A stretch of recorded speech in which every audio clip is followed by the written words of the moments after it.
Hello बच्चों, स्वागत है आप सभी कॉमर्स यूट्यूब चैनल पे। यदि आप भी बिहार बोर्ड से कक्षा 12वीं की बोर्ड परीक्षा 2025 में शामिल होने वाले हैं तो आपके लिए वीडियो बहुत ही महत्वपूर्ण होगा, क्योंकि आप सभी को पता है 8 फरवरी का आपका हिस्ट्री का एग्जाम है। ठीक है, तो हिस्ट्री के एग्जाम के लिए पहले मैं आप सभी के लिए बहुत ही महत्वपूर्ण हिस्ट्री के 5 सेट लाया हूँ, और प्रत्येक सेट में मैं 100 प्रश्न पढ़ाऊँगा, यानी टोटल 500 ऑब्जेक्टिव प्रश्न पढ़ाऊँगा, MCQ प्रश्न। ठीक है, और यदि आप सभी पहले इस 500 प्रश्न की तैयारी हमारे साथ मिलकर कर लेते हैं तो मैं गारंटी देता हूँ आपका ऑब्जेक्टिव एक भी नहीं छूटेगा। आपके बोर्ड एग्जाम में 100 के 100 प्रश्न इसी 5 सेट से रहेगा, जिसमें से आप 50 प्रश्न बहुत ही आसानी से बना लेंगे। ठीक है, तो चलिए बिना देरी के आज हम सेट नंबर 1 देखते हैं, फिर सेट नंबर 2 देखेंगे, इसी प्रकार से set number 3, set number 4, set number 5 सब देख लेंगे। ठीक है, तो आप लोग हैं ना वीडियो को बने रहिए, और चैनल को सब्सक्राइब नहीं किया तो चैनल को सब्सक्राइब कर दीजिए, ताकि आने वाले पूरा सेट आपको मिल जाए। ठीक है, चलिए आइए और पहले 9 प्रश्न से क्लास को आगे बढ़ाते हैं। पहला 9 प्रश्न देखिए, कह रहा है कि भारतीय पुरातत्व का पिता किससे कहा जाता है।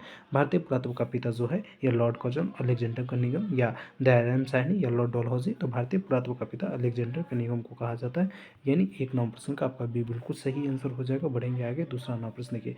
दूसरा 9 प्रश्न कह रहा है कि सिंधु घाटी सभ्यता में विशाल स्नानागार के अवशेष कहाँ से प्राप्त हुए। टॉप लेवल का प्रश्न है, तो इस प्रश्न का आंसर क्या बताओगे। तो इस प्रश्न का आंसर हो जाएगा मोहनजोदड़ो। क्या बताओगे, सिंधु सभ्यता में विशाल स्नानागार के अवशेष कहाँ से मिले, तो मोहनजोदड़ो से मिले हैं। बढ़ते हैं आगे, तीसरा 9 प्रश्न देखिए। तीसरा 9 प्रश्न है हड़प्पा सभ्यता का सबसे बड़ा नगर कौन था। हड़प्पा सभ्यता का सबसे बड़ा नगर मोहनजोदड़ो था। ठीक है, मोहनजोदड़ो का शाब्दिक अर्थ क्या होता है, मृतकों का टीला। आगे बढ़ते हैं पहले, और यहाँ देखिए प्रश्न कह रहा है लोथल कहाँ स्थित है। लोथल जो है ये कहाँ स्थित है, तो लोथल जो है ये गुजरात में स्थित है, यानी ऑप्शन नंबर ए आपका सही आंसर हो जाएगा। बढ़ते हैं आगे, पांचवा 9 प्रश्न देखिए, कह रहे सिंधु घाटी सभ्यता की जुड़वा राजधानी थी। सिंधु घाटी सभ्यता की जुड़वा राजधानी कौन थी। पाँच नंबर प्रश्न का करेक्ट आंसर बताओगे हड़प्पा एवं मोहनजोदड़ो था यह सिंधु घाटी सभ्यता की जुड़वा राजधानी। ठीक है, 5 का सी आपका सही आंसर हो जाएगा। आइए आगे बढ़ते हैं, 6 9 प्रश्न देखिए। कह रहा है प्रसिद्ध ग्रंथ इंडिका की रचना किसने किया। तो प्रसिद्ध ग्रंथ जो इंडिका है इसकी रचना मेघासनी ने की है, मतलब 6 9 प्रश्न का बी आपका सही आंसर हो जाएगा। कौटिल्य के द्वारा अर्थशास्त्र हो जाएगा। ठीक है, आगे बढ़ते हैं, और यहाँ पर देखिए पहले 7 9 प्रश्न। 7 9 प्रश्न आप सबसे क्या पूछा कि भारतीय प्राचीन में धर्म की शुरुआत किस शासक ने की थी। प्राचीन भारत में धर्म की शुरुआत जो है ये किस शासक ने किया था, तो ये आप सभी 7 9 प्रश्न का बताओगे सी अशोक ने किया था। ठीक है, आगे बढ़ते हैं, और यहाँ पर प्रश्न आप सबसे क्या पूछ रहा है 8 9 प्रश्न। 8 9 प्रश्न आप सबसे पूछ रहा है कि पाटलिपुत्र नगर की स्थापना उदयन ने किस नदी के संगम पर किया था। पाटलिपुत्र नगर की जो स्थापना है राजा उदयन के द्वारा किया गया था। ये भी याद रखोगे, पूछता है कि पाटलिपुत्र की स्थापना किसने किया, तो उदयन ने किया था। ठीक है, और किस नदी के संगम पे किया था। गंगा नदी, सोन नदी, पुनपुन नदी, या इन सभियों के संगम पे किया था। तो आपके 8 9 प्रश्न का बताओगे कि गंगा नदी, सोन नदी और पुनपुन नदी के जो संगम एक जगह मिलता है वहाँ पर किया था। ठीक है, यानी इसका डी बिल्कुल करेक्ट आंसर हो जाएगा। पाटलिपुत्र नगर का वर्तमान नाम क्या है, पटना। ठीक है, पाटलिपुत्र नगर किस नदी के किनारे स्थित है, तो गंगा नदी के किनारे स्थित है, ये भी याद रखोगे। ठीक है, आगे बढ़ते हैं प्यारे, और यहाँ देखिए प्रश्न आपसे 9 9 प्रश्न। 9 9 प्रश्न कह रहे हैं किसके अभिलेख में भूमिदान का उल्लेख मिलता है। किसके अभिलेख में भूमिदान का उल्लेख मिलता है, तो भूमिदान का जो उल्लेख है यह प्रभावती गुप्त के अभिलेख में मिलता है। आगे बढ़ते हैं 10 9 प्रश्न। मेघासनी भारत में किसके दरबार में, मेघासनी जो है यह भारत में किसके दरबार में आया था। चंद्रगुप्त मौर्य, चंद्रशेखर, अशोक, या पुष्यमित्र शुंग। तो आपके 10 9 प्रश्न का करेक्ट आंसर ये बताओगे चंद्रगुप्त मौर्य। ठीक है, बढ़ते हैं आगे, और यहाँ पे प्रश्न आपसे पूछा है कि एलोरा में कैलाश मंदिर किस राजवंश ने निर्मित कराया। एलोरा में कैलाश मंदिर जो है यह किस राजवंश ने निर्मित करवाया था। चोल, पल्लव, चालुक्य, या राष्ट्रकूट। तो आपकी 11 9 प्रश्न का करेक्ट आंसर डी बताओगे राष्ट्रकूट। ठीक है, चलिए आगे बढ़ते हैं, और यहाँ देखिए प्रश्न कह रहा है कि महाभारत युद्ध कितने दिनों तक चला था। महाभारत युद्ध 15 दिन, 16 दिन, 17 दिन, या डी होगा 18 दिन। ठीक है, तो इसका करेक्ट आंसर तो 18 दिन ही हो जाएगा। आगे बढ़ते हैं पहले, और यहाँ पर देखिए प्रश्न आपसे से पूछा है 13 नौ प्रश्न। 13 नौ प्रश्न क्या कह रहे हैं, किस काल में वन व्यवस्था वंशानुगत जाति के परिवर्तित हो गई। मतलब किस काल में वन व्यवस्था वंशानुगत जाति में परिवर्तित हो गया था। उत्तर वैदिक काल में, गुप्त काल में, या गुप्त उत्तर काल में, या पूर्व मध्य काल में। तो आपके 13 नौ प्रश्न का करेक्ट आंसर ये हो जाएगा उत्तर वैदिक काल में। क्या बताओगे, उत्तर वैदिक काल में। बढ़ते हैं आगे, 14 नौ प्रश्न देखिए, कह रहे हैं मनुस्मृति में कितने प्रकार का विवाह का उल्लेख किया गया। तो मनुस्मृति में कितने प्रकार का विवाह का उल्लेख किया गया, तो टोटल 8 प्रकार के विवाह का उल्लेख किया गया। पूछे मनुस्मृति के लेखक कौन है, तो बताओगे मनु है। ठीक है, ये भी याद रखोगे। चलिए आगे बढ़ते हैं, और यहाँ पर प्रश्न कह रहा है, प्रश्न क्या कह रहा है कि भीम ने हिडिंबा के साथ कौन सा विवाह संपन्न किया था। भीम ने हिडिंबा के साथ कौन सा विवाह संपन्न किया था। तो आपके 15 नंबर प्रश्न गंधर्व विवाह। क्या बताओगे, गंधर्व विवाह। ठीक है, आगे बढ़ते हैं पहले, और यहाँ पर प्रश्न कह रहा है कि प्रथम बौद्ध संगीत कहाँ हुई थी। प्रथम बौद्ध संगीत कहाँ हुई थी, तो यह राजगृह में हुआ था, यानी आपका सी बिल्कुल सही आंसर हो जाएगा। बढ़ते हैं आगे, कह रहा है तालवंडी किस प्रसिद्ध संत का जन्म स्थान है। तलवंडी जो है ये किस प्रसिद्ध संत का जन्म स्थान है, तो ये बताओगे गुरु नानक का। ठीक है, गुरु नानक का ये जो है मतलब जन्म तलवंडी में हुआ था। तलवंडी वर्तमान में कहाँ पड़ता है, तो पाकिस्तान में पड़ता है। ठीक है, आगे बढ़ते हैं प्यारे, और यहाँ पे प्रश्न कर रहा है कि आत्मा का पुनर्जन्म मुख्य विषय क्या है। आत्मा का पुनर्जन्म मुख्य विषय क्या है, ऐतरेय उपनिषद का, या कैसेतिकी उपनिषद का, या तैतरीय उपनिषद का, या केनकोनोपनिषद का। ठीक है, तो आपके 18 नंबर प्रश्न का पहले करेक्ट शुरू हो जाएगा। कैसेतिकी उपनिषद का जो है यह आत्मा का पुनर्जन्म मुख्य विषय है। ठीक है, तो बिल्कुल करेक्ट हिसाब से बी बताओगे। बढ़ते हैं आगे पहले, और यहाँ पे प्रश्न कह रहे हैं कि बुद्ध के उपदेशों का संकलन मिलता है, कहाँ पर मिलता है, तो बुद्ध के जो उपदेशों का संकलन है ये कहाँ मिलता है, तो आप सभी याद रखोगे सूत पिटक ग्रंथ में। ठीक है, सूत पिटक ग्रंथ में ये बुद्ध के जितने उपदेश है इसका संकलन मिलता है। आगे बढ़ते हैं, प्रश्न देखिए, कह रहा है कि सांची मध्य प्रदेश के किस जिले में स्थित है। सांची जो है ये मध्य प्रदेश के किस जिले में स्थित है, रायसेन जिले में स्थित है। ठीक है, सांची का स्फूर्त जो है किस जिले में है, या तो रायसेन में पूछे कि कौन सा मतलब राज्य में, तो मध्य प्रदेश राज्य में। ठीक है, तो ये याद रखोगे तो बिल्कुल करेक्ट यहाँ पे आपका भी हो जाएगा। आगे बढ़ते हैं पहले, यहाँ पे देखिए प्रश्न आपसे से पूछा है।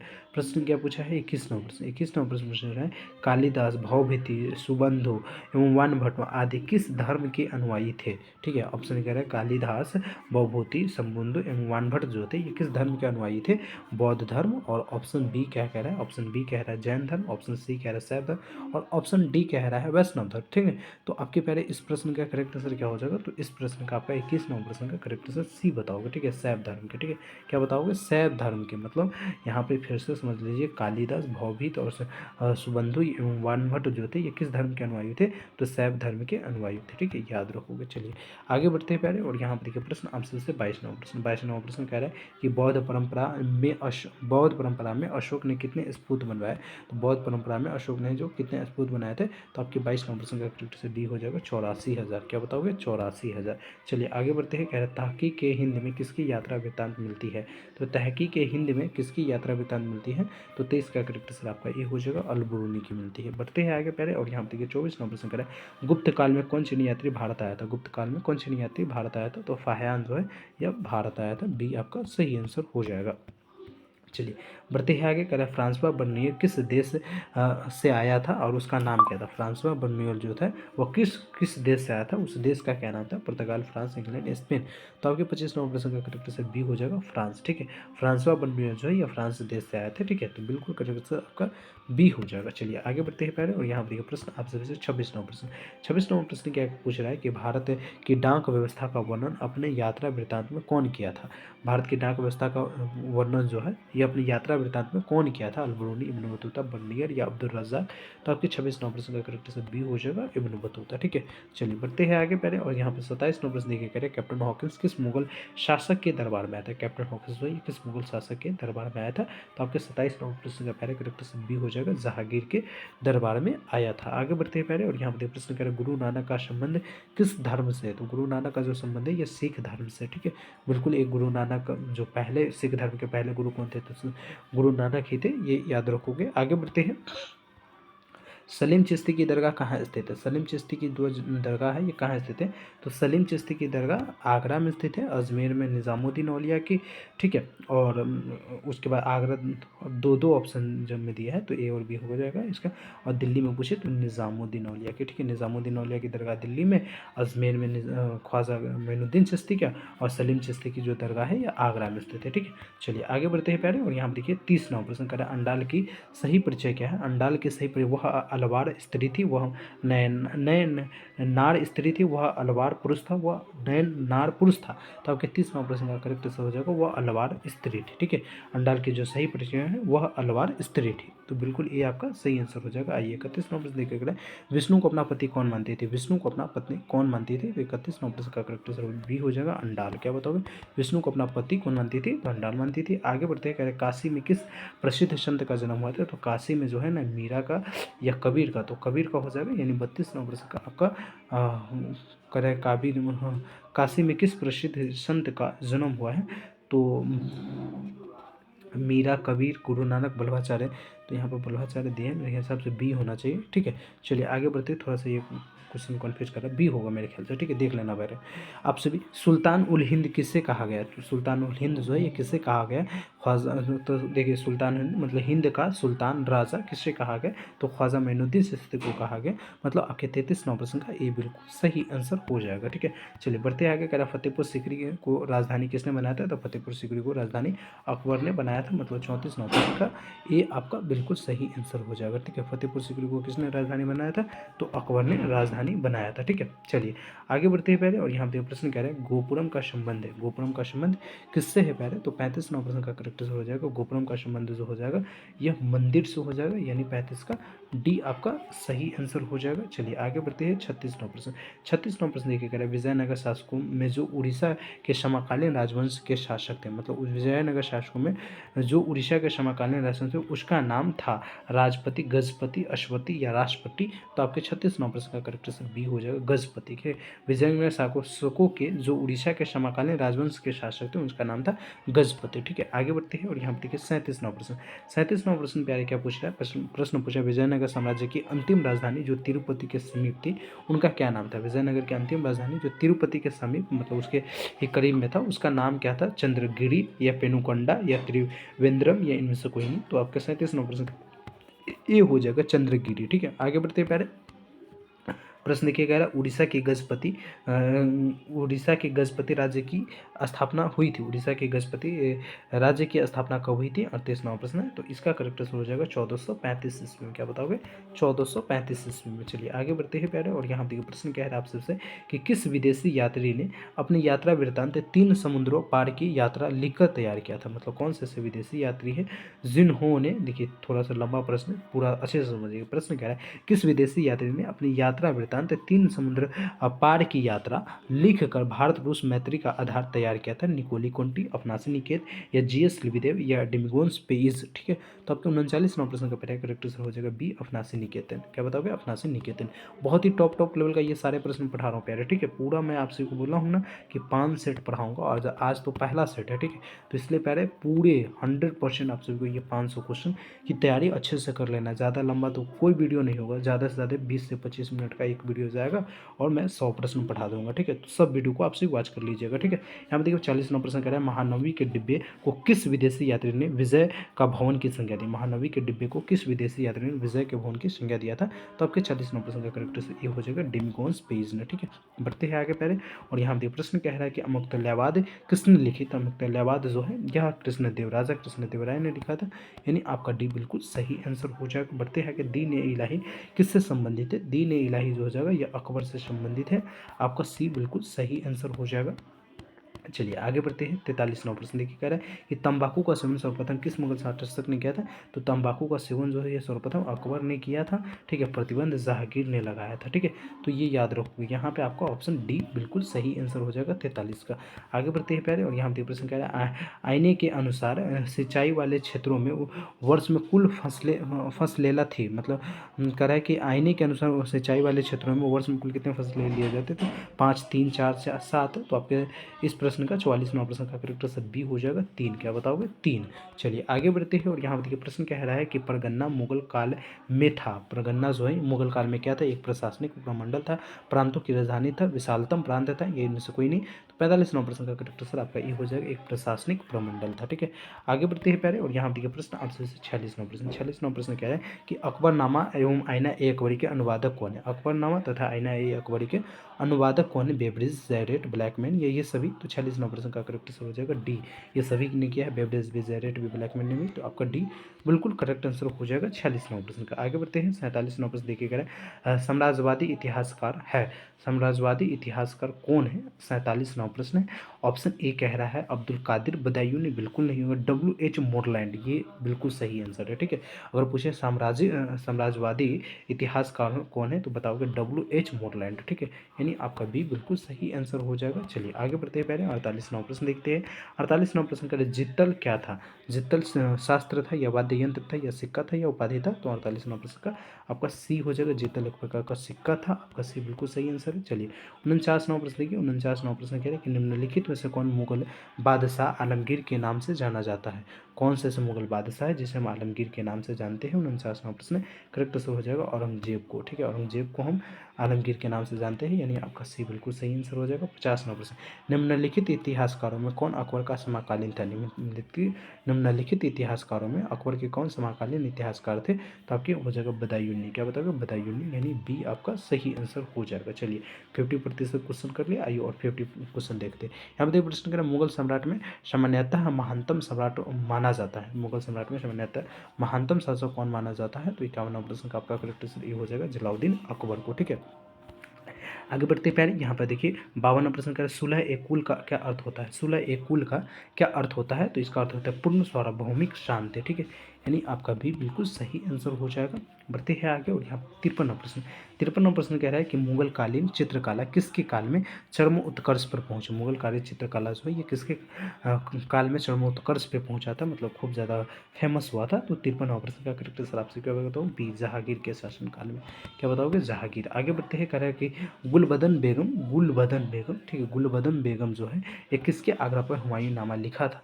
तो आपके 54वां प्रश्न का करेक्ट आंसर ये बताओगे अकबर के मतलब आग्रह पर गुलबदन बेगम जो है ये हुमायूं नामा लिखा था। ठीक है, हुमायूं नामा किसने लिखा? गुलबदन बेगम ने, ये भी याद रखोगे। तो बिल्कुल आपका ये सही आंसर हो जाएगा। ये 55वां प्रश्न देखिए, कह रहा है रादारा एवं शाहजहाँ के पास आगरा में रहती थी। रादारा एवं शाहजहाँ के पास आगरा में रहती थी जहाँ आरा, रोशन आरा, गौहर आरा, ये सभी। तो आपके 55वां प्रश्न का करेक्ट आंसर क्या हो जाएगा? ये हो जाएगा जहाँ आरा। क्या बताओगे? जहाँ आरा। बढ़ते हैं आगे और यहाँ पर देखिए 56वां प्रश्न कह रहा है भारत में 16 एक कुल की नीति का प्रतिपादन किसने किया था? तो भारत में 16 एक कुल की नीति का जो प्रतिपादन है ये अकबर ने किया था। कि किसने किया था? अकबर ने किया था। आइए ऑप्शन अकॉर्डिंग देखते हो हुमायूं, ऑप्शन बी कह रहा है अकबर, जहांगीर या औरंगजेब। तो आपकी इस प्रश्न का बिल्कुल करेक्ट आंसर क्या हो जाएगा? अकबर हो जाएगा, मैंने पहले ही बता दिया। तो चलिए आगे बढ़ते हैं पहले और यहाँ देखिए प्रश्न आपसे से क्या पूछा? प्रश्न पूछा हुआ है कि भारत का अंतिम मुगल शासक कौन था? भारत का अंतिम मुगल शासक पूछे तो बहादुर शाह जफर। क्या बताओगे? बहादुर शाह जफर, मतलब 57 प्रश्न का डी हो जाएगा। प्रथम पूछे तो बाबर, ठीक है, प्रथम पूछे तो बाबर और अंतिम पूछे तो बहादुर शाह जफर। आगे बढ़ते हैं और यहाँ देखिए प्रश्न आपसे से पूछा है अस्थायी बंदोबस्त जुड़ा था। अस्थायी बंदोबस्त ये किससे जुड़ा हुआ था? तो कॉर्नवालिस से, यानी आपका सी बिल्कुल सही आंसर हो जाएगा। बढ़ते आगे कह रहा है कि कंपनी काल में अक्सर शक्तिशाली जमींदारों के लिए जो शब्द प्रयोग किए जाते हैं वह शब्द कौन सा है? कोतवाल, राजा, रैयत या जोतदार। तो आपके 59वां प्रश्न का करेक्ट आंसर बी हो जाएगा राजा। ठीक है, कंपनी काल में अक्सर जो है यह शक्तिशाली जमींदारों के लिए जो शब्द का प्रयोग किया जाता है वह शब्द है राजा। आगे बढ़ते हैं, कह रहा है महाराजा महताब चंद का जीवन काल क्या था? महाराजा महताब चंद का जीवन काल क्या था? 60वां प्रश्न है। तो ये करेक्ट आंसर आपका ए हो जाएगा 1820 से 1879 ईस्वी, मतलब महाराजा महताब चंद का जन्म 1820 में, उनका मृत्यु 1879 ईस्वी में। ठीक है, इस प्रकार से भी आपसे भी याद रखोगे। बढ़ते हैं आगे प्यारे और यहाँ पर प्रश्न आपसे से पूछा है कि बंगाल और बिहार में अस्थायी बंदोबस्त शुरू करने का श्रेय किससे जाता है? बंगाल और बिहार में अस्थायी बंदोबस्त शुरू करने का जो श्रेय है ये किसको जाता है? तो बताओगे लॉर्ड कॉर्नवालिस को जाता है, यानी ये आपका बिल्कुल सही आंसर हो जाएगा। करेक्ट। किस रिपोर्ट का संबंध भारत में ईस्ट इंडिया कंपनी से? किस रिपोर्ट का संबंध जो है ये भारत में ईस्ट इंडिया कंपनी से? 5वीं रिपोर्ट का, यानी आपका 62वां प्रश्न का सी बिल्कुल सही आंसर हो जाएगा। 63वां प्रश्न देखिए, कह रहा है दक्कन दंगा आयोग कब गठित किया? तो दक्कन दंगा आयोग 1875 ईस्वी में गठित किया गया था। बिल्कुल ये करेक्ट है। 1850 ईस्वी में भारतीय राष्ट्रीय कांग्रेस की स्थापना हुआ था, ये भी याद रखोगे। चलिए आगे बढ़ते हैं और यहाँ पर प्रश्न कह रहा है व्यापकत का सिद्धांत का संबंध किससे? व्यापकत के सिद्धांत का संबंध किससे है? तो ये बताओगे लॉर्ड डलहौजी से। ठीक है, व्यापकत के सिद्धांत का संबंध लॉर्ड डलहौजी से, यानी आपका 64 का बी बिल्कुल सही आंसर हो जाएगा। बढ़ते हैं आगे और यहाँ पर प्रश्न आपसे पूछा है कि 1857 के विद्रोह का कानपुर से नेतृत्व किसने किया था? तो 1857 के विद्रोह का अगर पूछे कानपुर से, लखनऊ का उत्तर प्रदेश में कानपुर पड़ता है। ठीक है, तो कानपुर से इसका मतलब नेतृत्व कौन कर रहा था? तो आपके 65वां प्रश्न का करेक्ट आंसर क्या बताओगे? तो 65 का बिल्कुल करेक्ट आंसर बी बताओगे नाना साहब। ठीक है, नाना साहब जो है ये कानपुर से कर रहे थे। 1857 का मुख्य नेता मंगल पांडे को माना जाता है, ये भी याद रखोगा। 1857 की क्रांति कब हुआ था शुरू? तो 10 मई 1857 को इसकी शुरुआत हुआ था। चलिए आगे बढ़ते हैं और यहाँ पर प्रश्न कह रहे हैं कि मेरठ छावनी में सिपाहियों ने कब विद्रोह कर दिया था? मेरठ छावनी में सिपाहियों ने कब विद्रोह कर दिया था? 66वां प्रश्न करेक्ट आंसर आपका ये हो जाएगा 10 मई 1857 ईस्वी को ही कर दिया था। आगे बढ़ते कह रहे हैं फिरंगी किस भाषा का शब्द है? फिरंगी जो है ये किस भाषा का शब्द है? 67वां प्रश्न ये हो जाएगा फारसी का शब्द है। ठीक है, फिरंगी जो है किस भाषा का शब्द है? फारसी भाषा का शब्द है फिरंगी। ठीक है, आगे बढ़ते हैं पहले और यहाँ पर प्रश्न कह रहा है 1857 की क्रांति के दौरान सागर एवं आसपास के क्षेत्रों में किसने अंग्रेजों को परेशान किया। मतलब कह रहा है 1857 की क्रांति के दौरान सागर एवं आसपास के क्षेत्रों में किसने अंग्रेजों को परेशान किया। तो आपके 68 प्रश्न का पहला करेक्ट आंसर क्या हो जाएगा, तो 68 का बिल्कुल करेक्ट आंसर बताओगे बख्तवली, मर्दन सिंह, बोधन दवा, ये सभी। ठीक है, तो डी आपका बिल्कुल सही आंसर हो जाएगा। चलिए 69वां प्रश्न देखिए। पहले 69वां प्रश्न क्या करें कि क्रांतिकारी दमन के बाद कौन क्रांतिकारी नेता बंगाल भाग गया था। तो बंगाल भागने में नाना साहब थे या बेगम हजरत महल, तो दोनों थे। ठीक है, तो इसलिए यहाँ पे आपका सी बिल्कुल सही है। क्रांतिकारी दमन के कारण 1857 के दमन के कारण जो है ये मुख्य नेता नाना साहब और बेगम हजरत महल ये कहाँ भाग गए थे, नेपाल भाग गए थे। ठीक है, तो बिल्कुल आपका सही आंसर हो जाएगा। चलिए आगे बढ़ते हैं। और यहाँ पर देखिए 57वां प्रश्न। 57वां प्रश्न प्यारे क्या कह रहे हैं, 57वां प्रश्न कह रहा है 1857 की क्रांति का प्रमुख नेता बहादुर शाह जफर को हडसन ने कहाँ से गिरफ्तार किया। 1857 की क्रांति का प्रमुख जो नेता थे ये बहादुर शाह जफर थे, और इनको हडसन जो अंग्रेज थे ये कहाँ से गिरफ्तार कर लिए। तो आपके 70वां प्रश्न का करेक्ट आंसर क्या बताओगे, तो 70 का भी बताओगे, हुमायूं के मकबरे से इन्हें गिरफ्तार किया था। आगे बढ़ते हैं और यहाँ देखिए 71वां प्रश्न। 71वां प्रश्न प्यारे क्या कह रहा है, कह रहा है कि किस महिला ने सतारा, उज्जैन, ग्वालियर आदि में 1830 से 1838 1863 तक अंग्रेजों के विरुद्ध षड्यंत्र किया था। मतलब किस महिला ने सतारा में, उज्जैन में और ग्वालियर में 1838 से लेकर 1863 तक अंग्रेजों के खिलाफ विरोध का षड्यंत्र रचा था। रानी लक्ष्मीबाई, महारानी बजैया सिंधिया ने, या बेगम हजरत महल, या अजीजन ने। ठीक है, तो आपकी 71वां प्रश्न का पहले करेक्ट बी हो जाएगा महारानी बजाबाई सिंधिया ने। ठीक है, तो यानी आपका इस प्रश्न का 71वां प्रश्न का बी बिल्कुल सही आंसर हो जाएगा। आइए 72वां प्रश्न लिखे करा 1857 के विद्रोह को किसने प्रथम स्वतंत्रता संग्राम कहा था। 1857 के विद्रोह को किसने प्रथम स्वतंत्रता संग्राम कहा था, तो ये बताओगे बी.डी. सावरकर ने। ठीक है, यानी आपके 72वां प्रश्न का ए बिल्कुल सही आंसर हो जाएगा। चलिए आगे बढ़ते हैं और यहाँ पे प्रश्न कह रहा है कि भारत की राजधानी कलकत्ता से दिल्ली कब हस्तांतरित हुआ। मतलब भारत की जो पहली राजधानी था वह कलकत्ता था। ठीक है, तो हस्तांतरित मतलब परिवर्तन होना। ठीक है, परिवर्तन दिल्ली कब हो गया। ठीक है, तो ये प्रश्न अगर आपसे से पूछे 73वां प्रश्न, तो तुम बताओ वर्ष 1911 ईस्वी में। ठीक है, वर्ष 1911 ईस्वी में ही नई दिल्ली की स्थापना, सॉरी वर्ष 1911 ईस्वी में इंडिया गेट की स्थापना हुआ था। इंडिया गेट की स्थापना अगर पूछे आपसे कब हुआ था, तो वर्ष 1911 ईस्वी में ही हुआ था। ठीक है, गेटवे ऑफ इंडिया के निर्माण वर्ष 1931 ईस्वी में। आगे बढ़ते हैं और यहाँ देखिए प्रश्न आपसे से क्या पूछा है। प्रश्न पूछ रहा है कि भारत में जिस वर्ष के उपरांत 10 किए प्रत्येक 10 वर्ष में जनगणना शुरू हुआ था। मतलब कौन से ऐसे वर्ष है जिसमें मतलब प्रत्येक वहाँ से शुरू हुआ और प्रत्येक 10 वर्ष के बाद जनगणना हो रहा है भारत में। ऑप्शन नहीं कर रहा है 1681, 1781, 1881 या 1951 ईस्वी। तो आपके 74वां प्रश्न का पहले करेक्ट आंसर क्या हो जाएगा, तो 74 का आप सी बताओगे 1881 ईस्वी से शुरुआत हुआ था इसका। ठीक है, तो बिल्कुल आपका सी सही आंसर हो जाएगा। बढ़ते हैं आगे। करें विक्टोरिया टर्मिनस किस शैली की इमारत है। विक्टोरिया टर्मिनस जो है ये किस शैली की इमारत है, तो आपके 75वां प्रश्न का करेक्ट आंसर भी बताओगे नवगॉथिक शैली की। चलिए आगे बढ़ते हैं और यहाँ देखिए 76वां प्रश्न करें गेटवे ऑफ इंडिया किस शैली का उदाहरण। गेटवे ऑफ इंडिया जो है ये किस शैली का उदाहरण है, तो आपके 76वां प्रश्न का पहले करेक्ट आंसर सी हो जाएगा इंडो सार्वजनिक शैली का। आगे बढ़ते हैं। प्रश्न देखिए 77वां प्रश्न कह रहा है। 77वां प्रश्न क्या कह रहा है, प्रश्न कह रहा है कि माई एक्सपेरिमेंट विथ ट्रुथ किसकी आत्मकथा है। माई एक्सपेरिमेंट विथ ट्रुथ जो है ये किसकी आत्मकथा है, तो ये बताओगे महात्मा गांधी की आत्मकथा है। ठीक है, चलिए आगे बढ़ते हैं और यहाँ देखिए प्रश्न आपसे क्या पूछा है कि गांधी इरविन समझौता कब हुआ। गांधी इरविन समझौता जो है ये कब हुआ था, तो गांधी इरविन समझौता 78वां प्रश्न का करेक्ट से बी बताओगे वर्ष 1931 ईस्वी में गांधी इरविन समझौता हुआ था। बढ़ते हैं आगे और यहाँ पे 79वां प्रश्न देखिए महात्मा गांधी द्वारा शुरू किया गया पहला जन आंदोलन कौन था, तो पहला जन आंदोलन कौन था, तो नीला आंदोलन। तो नीले आंदोलन हो जाएगा। ठीक है, यानी 79वां प्रश्न का ए बिल्कुल सही है, जिससे नीला आंदोलन को ही हम कौन सा आंदोलन कहते हैं, चंपारण सत्याग्रह कहते हैं ना। और ये कब हुआ था, वर्ष 1917 ईस्वी में हुआ था। आगे बढ़ते हैं पहले और यहाँ पे प्रश्न कह रहा है, प्रश्न क्या कह रहा है, प्रश्न कह रहा है कि गांधी जी ने असहयोग आंदोलन किस वर्ष आरंभ किया था। गांधी जी ने असहयोग आंदोलन वर्ष 1920 ईस्वी में आरंभ किया था। बिल्कुल ये आपका करेक्ट आंसर हो जाएगा। भारत छोड़ो आंदोलन वर्ष 1942 ईस्वी में आरंभ किया था। ठीक है, और वर्ष 1930 ईस्वी में कौन सा आंदोलन किया था, बताइए जरा था। यहाँ पे प्रश्न कह रहा है इतिहास का। प्रश्न कह रहा है आपसे कि वर्ष 1920 में कौन आंदोलन हुआ, तो वर्ष 1920 ईस्वी में कौन सा आंदोलन हुआ था। ठीक है, तो आपसे भी 81वां प्रश्न का करेक्ट आंसर क्या बताओगे बी असहयोग आंदोलन हुआ। तो कौन सा आंदोलन, असहयोग आंदोलन हुआ था। बढ़ते हैं आगे। कह रहा पूना समझौता किस वर्ष हुआ। पूना समझौता जो है ये किस वर्ष हुआ, 82वां प्रश्न।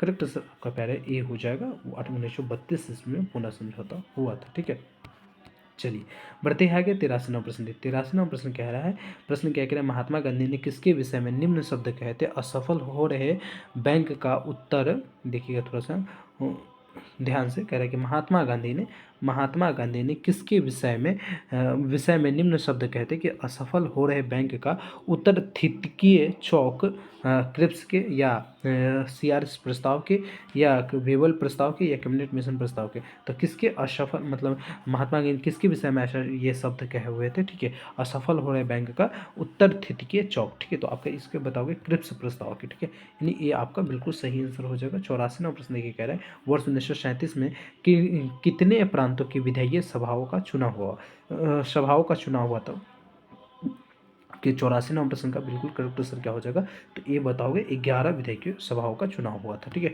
आगे बढ़ते हैं और यहाँ पे 85वां प्रश्न महात्मा गांधी ने पहला किसान आंदोलन कहाँ शुरू किया, तो चंपारण में शुरू किया, यानी 85वां प्रश्न का बी बिल्कुल सही आंसर हो जाएगा। बढ़ते हैं आगे, कड़ा चौरी चौरा कांड कब हुआ, चौरी चौरा कांड कब हुआ था, तो 5 फरवरी वर्ष 1922 ईस्वी को हुआ था, यानी ये आपका सही आंसर हो जाएगा। बढ़ते हैं आगे और यहाँ पे प्रश्न नमक कानून किसने तोड़ा, नमक कानून महात्मा गांधी ने तोड़ा था, यानी बी आपका बिल्कुल सही आंसर हो जाएगा। शहीद ए आज़म किसे कहा जाता है, शहीद ए आज़म किसे कहा जाता है, सरदार भगत सिंह को शहीद ए आज़म कहा जाता है, मतलब 88वां प्रश्न का बी बिल्कुल सही आंसर हो जाएगा। यहाँ पे 89वां प्रश्न देखिए कह रहा है कांग्रेस और मुस्लिम लीग में लखनऊ समझौता कब हुआ, कांग्रेस तथा मुस्लिम लीग में लखनऊ समझौता जो है ये कब हुआ, तो आपके 89वां प्रश्न का करेक्ट से बताओगे दिसंबर 1916 ईस्वी में। पूछता है मुस्लिम लीग की स्थापना कब हुआ, वर्ष 1906 ईस्वी में मुस्लिम लीग की स्थापना हुआ था। आगे बढ़ते हैं और यहाँ देखो प्रश्न कह रहा है कि फ्रंटियर या सीमांत गांधी किससे कहा जाता है, फ्रंटियर या सीमांत गांधी जो है यह खान अब्दुल गफ्फार खान को कहा जाता है, मतलब 90वां प्रश्न का बिल्कुल ये आपका सही आंसर हो जाएगा। चलिए आगे बढ़ते हैं और यहाँ पे प्रश्न कह रहे हैं कि मोहम्मद अली जिन्ना के बारे में कौन सा कथन सही है, मोहम्मद अली जिन्ना के बारे में कौन सा कथन सही है। Option A home rule league आंदोलन का समर्थन किया था, ये बिल्कुल सही है कि मोहम्मद अली जिन्ना जो है होम रूल लीग आंदोलन का समर्थन किया था। असहयोग आंदोलन का विरोध किया था, ये भी सही है। बेबेल योजना अस्वीकार किया था, तो ये भी सही है, मतलब ये तीनों कथन सही है। आप डी बताओगे बिल्कुल सही आंसर हो जाएगा। बढ़ते हैं आगे 92वां प्रश्न देखिए कह रहा है 92वां प्रश्न क्या पूछ रहा है आपसे, प्रश्न पूछ रहा है सुभाष चंद्र बोस ने कहाँ पर आज़ाद हिंद फौज का गठन किया था, तो ये हो जाएगा, ये कहाँ किया था, सिंगापुर में किया था, मतलब 92वां प्रश्न का आपका डी बिल्कुल सही आंसर हो जाएगा। बढ़ते हैं आगे 93वां प्रश्न देखिए 93वां प्रश्न प्यारे क्या कह रहा है, प्रश्न कह रहा है कि सुभाष चंद्र बोस ने हिंदुस्तान की अस्थायी सरकार की स्थापना की घोषणा सिंगापुर के कैले हॉल में कब किया था, तो ये बताओगे 2 अक्टूबर 1943 ईस्वी को, 2 अक्टूबर 1943 ईस्वी को सुभाष चंद्र बोस ने हिंदुस्तान की अस्थायी सरकार की स्थापना की घोषणा किया था सिंगापुर के कैले हॉल में, ठीक है, कैले हॉल में या कैले हॉल कहिए। आगे बढ़ते हैं यहाँ देखिए 94वां प्रश्न कह रहा है 15 अगस्त वर्ष 1947 को जब भारत स्वतंत्र हुआ उस समय ब्रिटेन में किस पार्टी की सरकार थी, तो उस समय मतलब ब्रिटेन में कौन सी पार्टी की सरकार थी, तो आपके 94वां प्रश्न का करेक्ट आंसर ये हो जाएगा लेबर पार्टी की सरकार था, ठीक है। आगे बढ़ते हैं पहले और यहाँ देखिए प्रश्न आपसे से क्या पूछा है कि कांग्रेस की स्थापना कब हुई, तो कांग्रेस की स्थापना जो है ये 1885 ईस्वी में हुआ था, यानी आपका सी बिल्कुल सही आंसर हो जाएगा। 96वां प्रश्न भारतीय संविधान के प्रारूप समिति के अध्यक्ष कौन थे, तो भारतीय संविधान के प्रारूप समिति के अध्यक्ष डॉक्टर राजेंद्र प्रसाद है, यानी डी आपका सही है।